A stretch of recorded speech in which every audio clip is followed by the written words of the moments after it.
manengogi ohewo siling milion 25 kokalo kuom omenda mag NG CDF. Chiwo buses go ne skunde go. NG CDF magem ogam maramba manotele no e loja od bura magem owacho ni skunde go gin Nyawara Girls, Waga Secondary School kod Kambare Secondary mosebedo katimo maber e penj maduong'.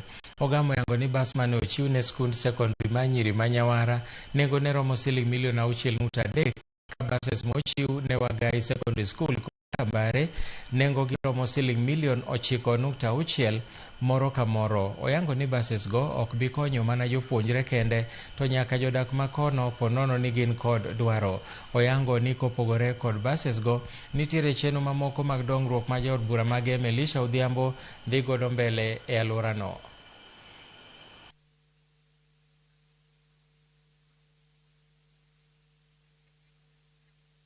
This is for purposes of ensuring that we improve mobility, not only for purposes of academic tours, but also to ensure that the community around, both Central Game Nyawara, Wagai Secondary School, West Game, and South Game Kambare, have access to these buses for their use as and when they need them through the principal. We have heard from the representative of the Sub-County Director of Education requesting us to give more bursary to needy students on behalf of the MP and the NG